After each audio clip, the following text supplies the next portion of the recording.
Hello. Today I want to talk about a very important topic, the impact of the menstrual cycle on diabetes.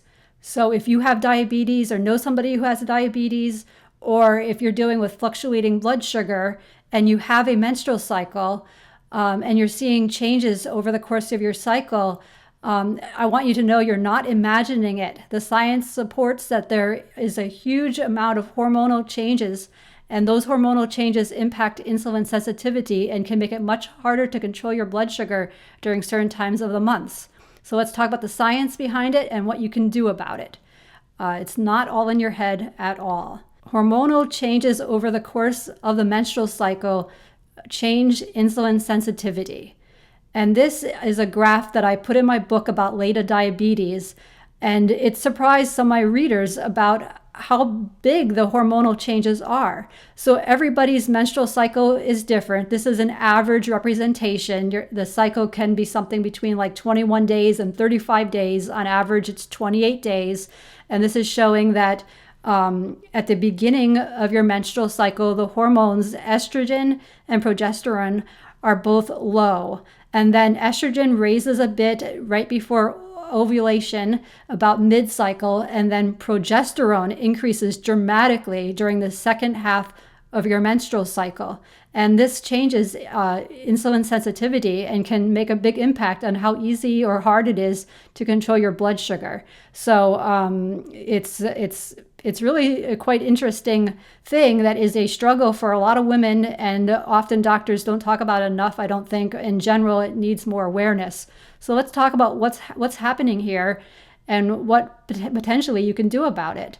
This is an important topic if you use an insulin pump or if you inject insulin. You have probably struggled with this at one point in time if you have a menstrual cycle. So this is a quote from a reader of my book, and the reader said, "I really thought the chapter on the menstrual cycle was worthwhile because I thought I was going mad during my teens and 20s. No one told me about it. I had 2 weeks of hypos, low blood sugar, and 2 weeks of high blood sugars. I had no idea it was my hormones." So it's hormones. So there's two main hormones that affect blood sugar.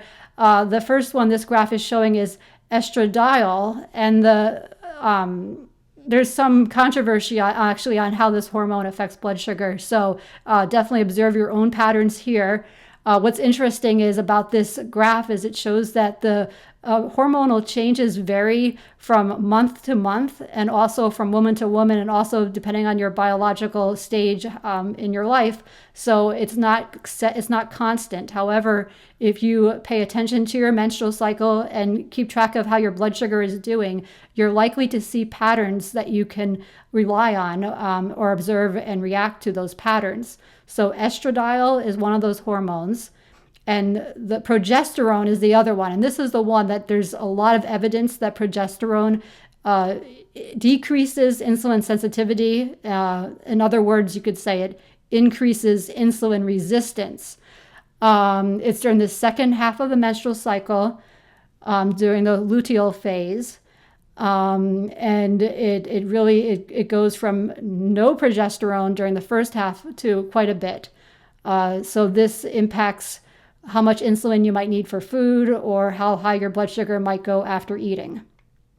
And insulin pumps can do a better job of adjusting for the menstrual cycle. As far as I know, there's no insulin pumps that actually allow user input to tell the insulin pump, hey, this is the beginning of my menstrual cycle. So you know about your menstrual cycle, but the insulin pump technology does not. Now, if anybody has an insulin pump that actually does respond to menstrual cycle, please comment. I'm hoping someday soon that they will respond to these hormonal changes, because you're not the same person every day because of those hormonal changes, but the insulin pump doesn't know that. So this is what can happen. This is an extreme example. 67%. I was only time in range. My time in range was only 67% on this one day that was rather late in my cycle. And then early in my cycle, it was like 98% time in range. I often get in the high 80s and 90s time in range. That's typical for me, but it is much, much easier to get a really great time in range during the beginning of my menstrual cycle. And then during the end of my menstrual cycle, I have to work much harder at it to try to get the pump to give me enough insulin because all that progesterone's in my body and it's causing insulin resistance. So this is something that needs improvement for sure in diabetes technology. And I track my menstrual cycle using the Clue app. The Clue app is a great app. There's a screenshot of it. It doesn't really matter how you track your menstrual cycle, but as long as you can track it, then you can recognize these patterns. And so in this example, it says only 4 days until my next period. It's predicting I'm going to get my period kind of soon. And I'm seeing that I'm getting these very large spikes. This is my continuous glucose monitor, CGM graph that's connected to my pump. And I'm getting these big spikes. Because my blood sugar isn't staying in range, I'm not getting enough insulin. I need more insulin because of all that progesterone that's in my body. So this can happen, and there's different things I do to try to improve it. But it's definitely a struggle. Pumps don't track cycles, but they should. They can't anticipate the rising insulin resistance before it happens. They do adjust once it happens, but it might take a day or so, or a few days, and maybe not even adjust enough, depending on how dramatic it is for you. And each month it can be a little bit different as well. So it's not steady state at all. So personally for me, this is not medical advice. This is sharing what I do. This is how I adjust. So because I am more likely to get low blood sugar during the very beginning of my cycle, during the follicular phase, I try to do things to make it less likely that I'll get low blood sugar. So I usually cut back on my exercise. I reduce the amount of insulin I take for food, and then I enjoy more carbs. Like if I want to eat dessert or something like that, it's much easier to get the right amount of insulin for that dessert during the beginning of my cycle when I'm much more insulin sensitive. During the second half of my cycle, during the luteal phase, I eat lower carbs, so less carbohydrates makes a much easier way to control my blood sugar. When I eat less carbs, I need less carbohydrates means I need less insulin, and it reduces the variability. I also exercise more. Exercise is a really great way to increase insulin sensitivity. Like this picture of me going on a bike ride, any kind of exercise. It's amazing if you just go on like a 20-minute walk. That I've found that even a short walk like that every day has a very big impact on my insulin sensitivity. And then I increase insulin for meals. Now, what I do, because I don't go into my insulin pump and change the insulin to carb ratio several times a month. I find instead I change how many carbohydrates I tell my pump I'm eating. So for example, I eat the same breakfast every day, but in the beginning of my cycle, I might tell my insulin pump I'm eating 35 grams of carbs. But then like late in my cycle, I know I need more insulin for it. So I will tell my pump I'm eating like 50 grams of carbs, and then I get more insulin. So I do a little bit of lying so I get the amount of insulin I need. But this is just how I've decided to deal with this. I mean, I'm sure there are people that go into their insulin pump and change their insulin to carb ratios. Definitely talk with your healthcare provider on the best way to adjust your insulin, whether you're using an insulin pump or insulin injections. They're going to have the expert advice that you should really talk to your doctor about. But it's a really important topic to adjust insulin, because there's really no reason you should be high for 2 weeks or even 1 week or even 1 day. I mean, if you high blood sugar, there's a solution here. It's adjusting insulin needs. And then I occasionally switch to manual mode. Sometimes my pump just doesn't want to give me enough insulin in the smart guard mode, which is the auto mode. So I will switch to manual mode. I know what time of the month it is, and my pump doesn't know it. So I know what I need and how much insulin. So I take control there. There are limits to how great the technology is. And I've tracked my daily total daily dose of insulin. And if you use insulin, need insulin, if you track this as well, then you can see, well, which days of the month do you need the most insulin? Which days do you need the least amount of insulin? I usually see an increase in my insulin needs about mid-cycle, and then a much greater increase towards the end of my cycle.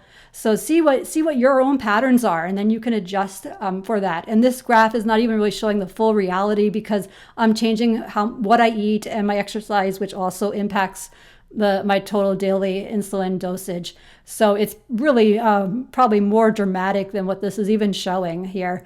But yeah, that's, keep track of your data, your body, and what's happening to you, and then discuss with your healthcare provider how you can improve the situation here, because the science shows that the hormones that change during your menstrual cycle have a really big impact on insulin requirements and diabetes.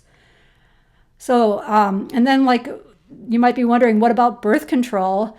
It's worth talking about because birth control, hormonal birth control, is a synthetic form of progesterone. It's linked to insulin resistance. So for people who have diabetes, this is a quote from Type 1 Strong, and it's a great website if you want to check out Type 1 Strong. Lots of information about diabetes, and they talk about how you might need more insulin to adjust for the birth control. But I'm curious, do you have any experiences with birth control? Please comment in the video comments and share your experience. I know one person told me that they actually take birth control because it stabilizes their insulin needs. So I'm wondering if that is something that people are doing, that the birth control is helping with resolving these fluctuations. It's an interesting topic for sure. So the key takeaways here is that you should observe your own patterns. It's not all in your head. There's significant patterns that are tracked to your menstrual cycle. See how changes in your menstrual cycle change your blood sugar and your insulin needs. The menstrual cycle is a hormonal pattern that is predictable, although everyone is a bit different, and there can also be variation from month to month as well. And then discuss with your doctor how to change your insulin dosage, food, and exercise to better respond to hormonal change. Also, reducing stress can help with increasing your insulin sensitivity as well. There's a lot of factors that go into insulin sensitivity, and if you get sick or you're really stressed out or very sick, when you're also in this premenstrual time with a high level of progesterone, then it might even be more of a struggle because you've got compounding factors. So there's a lot of different things, but this is a common situation that in the beginning of your cycle, you might get low blood sugar unexpectedly because you don't have those hormones that are increasing the insulin resistance, and then at the end of your cycle, the opposite, where you have high blood sugar. I really hope that insulin pumps someday have a way to adjust for this automatically. Insulin pumps today don't know about your cycle, but you do. So the insulin pump is great, but ultimately you know more than what the pump knows. So I've written a lot about insulin pumps. Check out my website, Insulin Pump Life. I have a free ebook you can download, What They Don't Tell You About Insulin Pumps, but I will. Scan the QR code. There's other videos on YouTube here if you would like to learn more about the insulin pump that I'm using, which is the Medtronic MiniMed 780G insulin pump, which I think is an outstanding pump. And I also did a whole video about my misdiagnosis. I was misdiagnosed as type 2 diabetes, and it was really later diabetes. Please ask questions, and I really hope that this was a helpful, informative topic. Please share and talk about it. It's a cycle that is, the cycle is a very real thing. It affects blood sugar and it affects many other things. I'm sure that if you have a menstrual cycle, you might have noticed that how you feel, the clarity of your thinking might even change from the beginning of the month to the end of the month. And that can also be, or I should say the beginning and end of the cycle. And that can also be related to hormones too. So it's all connected. The science proves that there is a connection here. Thank you very much.